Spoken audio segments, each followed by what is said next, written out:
Hey everyone, welcome to Miller Maniacs movie review. So we're deciding to kind of do a variety of different things just to have fun. We enjoy a lot of different things and we want to just share those things with you. So today we're actually going to do a review on a movie that we watched recently, Thor Ragnarok. We went and watched it earlier this week. We know it's not fresh out of the theater or anything like that. In fact, we're not going to do only new releases. We're going to go back to old movies and do reviews on those as well, just because we love watching movies. Me probably a bit more than her, but as well as different TV shows and doing those types of things. It's one of the things that we enjoy doing and doing together. And so we're going to share that with you. So, start things off.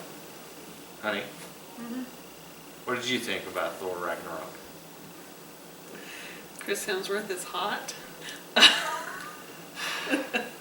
Besides Chris. I enjoyed it. I think there was definitely humor in it. I was hearing a lot of it's hilarious. And I didn't find it hilarious. I did find it funny, but I wasn't rolling on the floor laughing or laughing uncontrollably hard. So to me, that's what hilarious is. So I didn't think it was a hilarious movie, but it was a funny movie and it was fun. Definitely a little bit different feel for a Marvel movie. You know, I kind of felt the same way. I really enjoyed the humor that was in it. So, kind of tell you from my perspective a bit, I am definitely one that I enjoy the superhero movies more than some of the average people that say that they enjoy them. They're much more critical on different movies. So, compared to the first Thor and the second Thor, you know, they look at this one and go, man, it is so spectacular compared to, two you could get rid of. You know, that's a lot of comments that I hear. One was okay, so forth. I like both 1 and 2. So if you're one of those that think I'm crazy because I actually like 2, I like 2 because it plays out the story and keeps things going. Are there things that I wish they did better? Absolutely. I don't think it overall beat the first Thor. Do I think the first Thor, was better than Iron Man? Or, no. Those types of things. But I felt that they were good. They continued the role that they were supposed to play, which is moving throughout the Marvel Universe and getting all of those pieces set up in preparation for Avengers. And I think this one is actually the best Thor that's out. The humor in it was really good and they lightened it up a bit. It became more of, honestly, what I expected Thor to be, which was, in essence, it was more of the ancient Viking Thor mythology and the space god type thing, where that's what I always envisioned Thor, because he could fly, he had all this, but if you knew the character, he was out in space traveling to different worlds and so forth and doing these different battles. Well, why, they had ships. We saw that in the first one when the Lady Sith and the Warriors 3 came back. They came back on a ship bringing, prisoners, or maybe that was 2, bringing prisoners from different areas and things like this. And so you expected him out doing those types of things, and you didn't really get a feel for that. This one finally brought that in, and you get him, out and doing these different things. So I know they said they wanted to revamp the character of Thor. That was kind of the director and Chris Hemsworth had discussed that and decided that Thor needed a change up, and I think they did a really good job. But they made it, to me, it felt like it made sense with the storyline.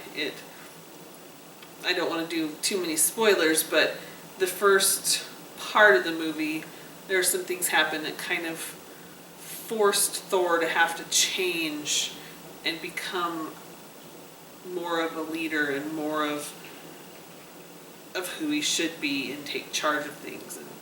And then even the whole movie, as he's dealing with certain things, he has to step up and change who he was.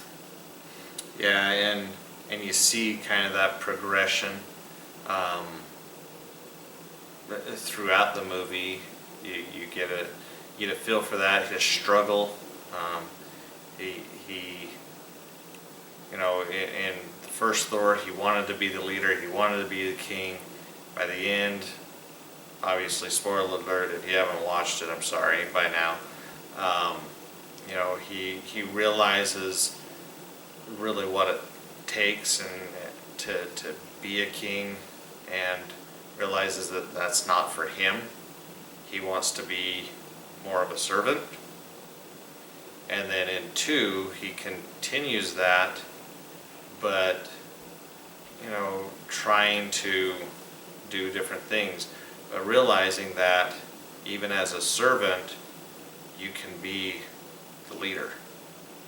And you just know, you need to know how to lead properly and to serve your people versus dictate. And so I think that plays that part, and he kind of gets into that role as he progresses throughout the movie. So overall, we give it a thumbs up. Really liked it a lot, and flowed real well into the nature of the Marvel Cinematic Universe.